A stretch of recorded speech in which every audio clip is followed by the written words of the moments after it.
you've heard my beautiful voice for so long, but you can go back and see the slides. So now I'm gonna be late, but I'll try to catch things up. So this population chart is what I was referring to. And on to Matra, the rail proposal. Here, the Leo Metro, as I was referring to, is what they wanted to bring Greater Orlando. And sadly did not happen. But at the time, they really had an innovative scheme to build high density development around this project, which would have been P3 financed completely by private funding, except for $11 million operating fund paid by Orange County. And it was killed in 1986 with Disney opposition. Their only response to the project is that we're going to address the biggest question first, and that's roads. So, constant theme from Disney is their opposition to rail serving their region, their theme parks, because they do not want their tourists to be allowed to escape the most magical place on earth and spend their precious tourism dollars elsewhere. So this map, you may have seen, it goes viral on Transit pretty frequently, shows all the services for Disney World.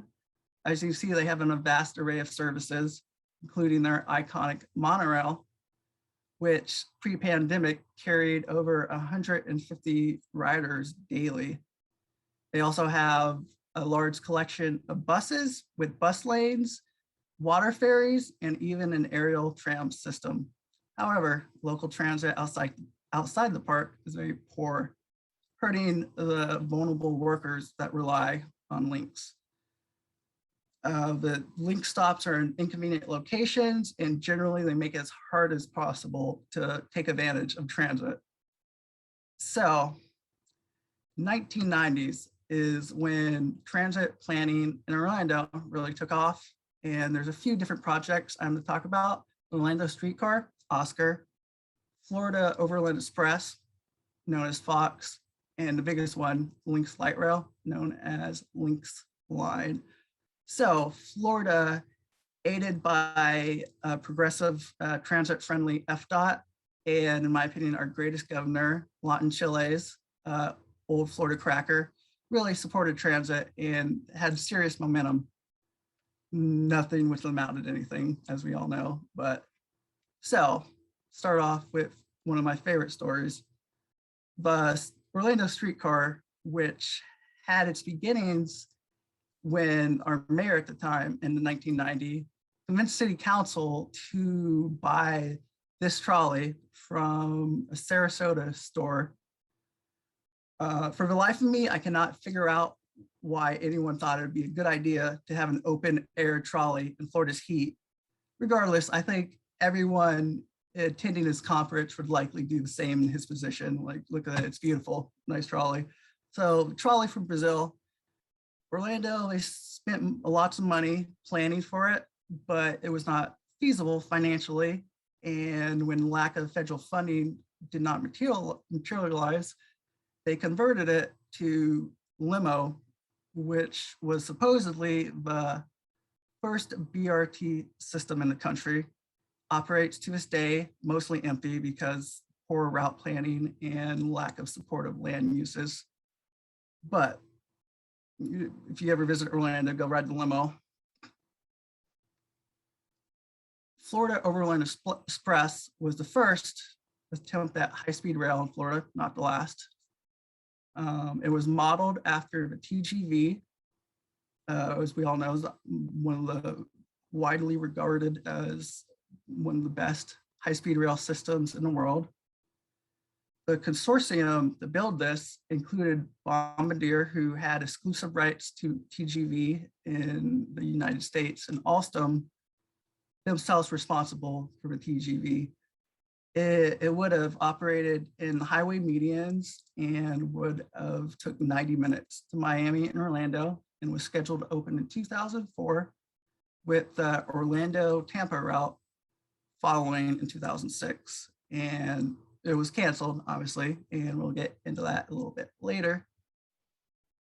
But here is the alignment and the stations that the project, it had two possible alignments along I-95 or the Turnpike. So sad day. Now, the biggest project, which this presentation will be about, the Lynx line light rail project, which would have been transformative for our region. This tragic tale has cast a long shadow over transit planning in our region. Never again have planners had the ambition or vision to propose rapid transit. So it gained momentum in 1994 when Central Florida Commuter Rail Authority merged with Lynx. At one point, it was the only system in the country with guaranteed federal funding. And how did that happen? It had huge federal support. Well, we'll get into that. But this is the alignment, which was ultimately selected as the initial operating segment. Some details, most of it would have been at grade, 11 miles, but it had some portions would be elevated. It would operate along the CSX right-of-way, not on it, but next to it. The I-4 median, and then the median of International Drive. 80% of the funding would come from federal and state sources. Long-term, the system was planned to be 70 miles and built in 10 phases. And it would have been a real game changer.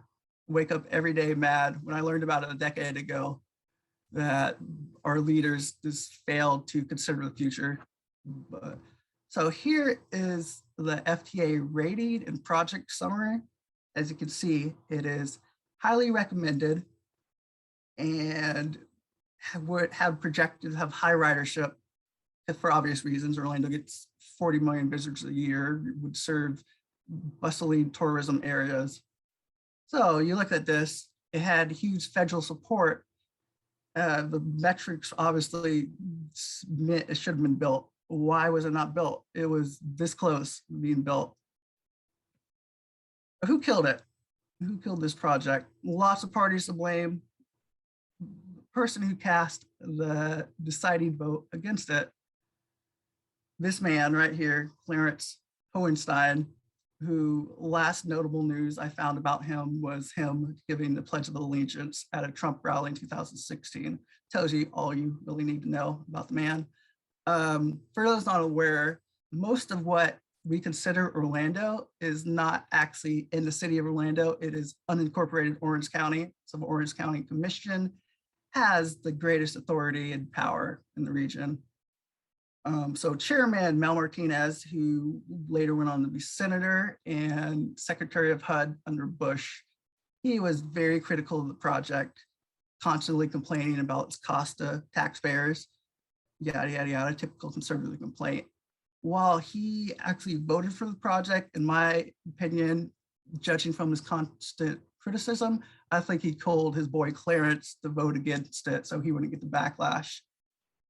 Besides the county commission, who voted it down, another big factor in the project failing was CSX, who claimed it was unsafe for light rail to operate next to freight trains and created a lot of uncertainty.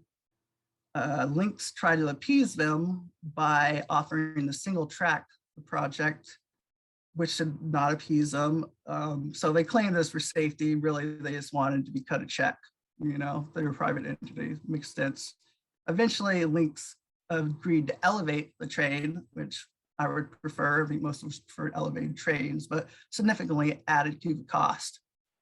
Other parties responsible for it failing were SeaWorld, who didn't want the alignment and caused a change, added to the cost and uncertainty.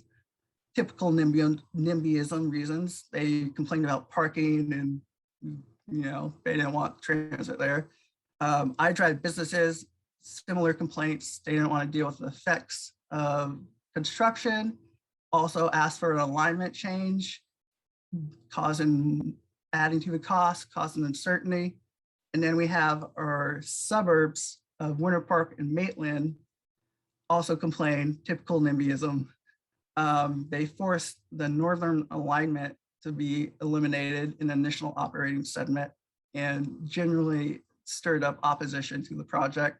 And FDOT, after Jeb Bush won the governorship in 1998, they completely flipped their position on transit. So the aftermath of the county commission vote, the city of Orlando itself, they tried to revive the plan with an 8-mile segment completely within city limits. FDOT, they pulled state funding with the new secretary appointed by Jeb Bush, I'll get into later, making it not feasible. So this is the part that really gets my goat. Charlotte, they got the money intended for Orlando after the project was canceled, and to really rub the salt in the wound, they called their light rail Lynx. You're like, great name, guys. Nothing against Charlotte. I've been there. It's a good city. I've ridden the light rail. It's good, but I guarantee it that Orlando's light rail project would have multitudes more ridership and would have been far greater and better investment for our country in Charlotte's. Charlotte does not get 40 million annual visitors a year. So also, the region lost all credibility with the FTA because of the whole clusterfuck, and $45 million was spent planning for it that amounted to nothing but lots of studies and consultant fees and a tragedy worthy of Shakespeare. So that really ties up the 1990s in Greater Orlando on the 2000s, which so far have not been much better.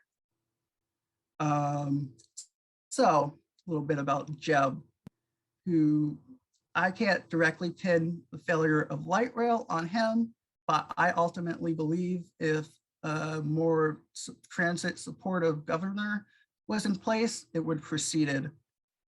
So he canceled the first attempt at high-speed rail, Fox Overland Express. Even worse, in 2000, Florida voters put in the Constitution that high-speed rail was mandated to be built, 53% of the vote. He went against the will of the voters, constantly vetoed money for it in the budget. And in 2004, he put the question back on the ballot and convinced the voters to overturn their previous decision.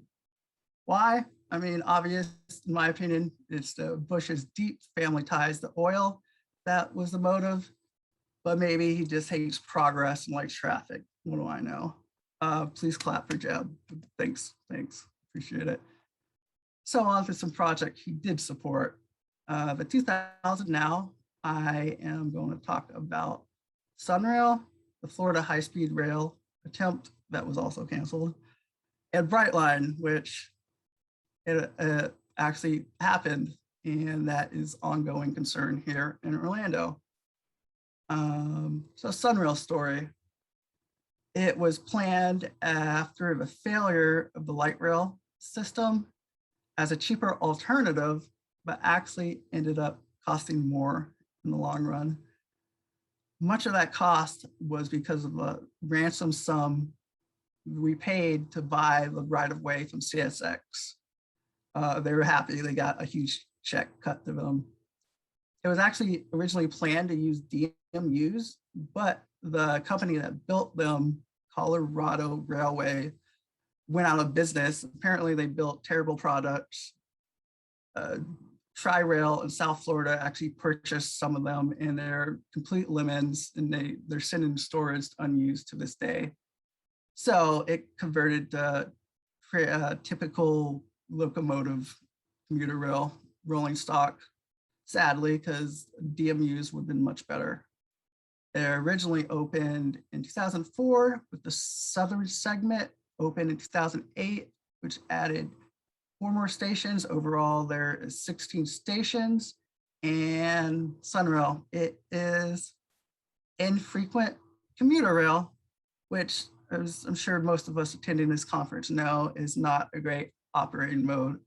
So I want to compare Sunrail to the Lynx line. Lynx loves putting the Y and everything. I wonder when they take over Sunrail, are they put the Y in the rail? But so Sunrail, it cost $1.2 billion for not much.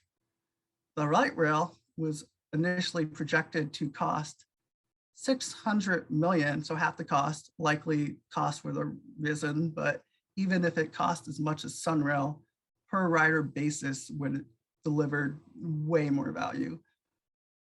Sunrail, 20 round trips, weekdays only. Pre-pandemic ridership at its peak was only 7,000 and is down to approximately 3,000 now, because infrequent commuter rail aimed at office populations is a terrible operating mode, especially for a place like Orlando, which has an economy based around hospitality workers. So Sunrail doesn't serve the major tourism areas, which is the major problem. Does not operate nights. The one good thing about it, it's faster than driving marginally between Kissimmee, the second biggest city in the region, and downtown Orlando. But Kissimmee is not a huge job center, and also it's not faster if you have to wait an hour for a train. Now, the light rail, it would have had 10 to 15 minute frequencies with 5-minute peak frequencies in the tourism area, and it planned to operate 22 hours to serve the late night hospitality workers. So the region, we blew it. So as a consolation prize, we got Sunrail. Honestly, I don't even think it should have been built, but it's here. So hopefully we can help improve it, and I'll get into how we need to improve it in the later area.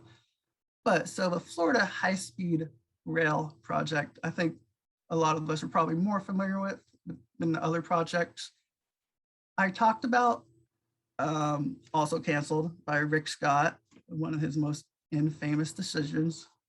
Now he's still senator, so we get to live with him the rest of our life. This other high-speed rail projects were canceled across the country and raises backlash to Obama, including Ohio and Wisconsin. This would have been true high-speed rail and operated in I-4 median with less than 60-minute travel time between Orlando and Tampa, with 16 daily round trips. The early 2000s planning that they did for the previous high-speed rail that Jeb Bush canceled put the project on the fast track, and it would likely have lots of success because, as Floridians know, driving down I-4 from Orlando to Tampa is terrible, highly congested, especially around Disney. And yeah, it would have had lots and lots of ridership, guaranteed it. But sadly enough, it was not to be. However, getting on to our next project. So the terminal built for this high-speed rail project was actually reused to the Orlando Aviation Authority.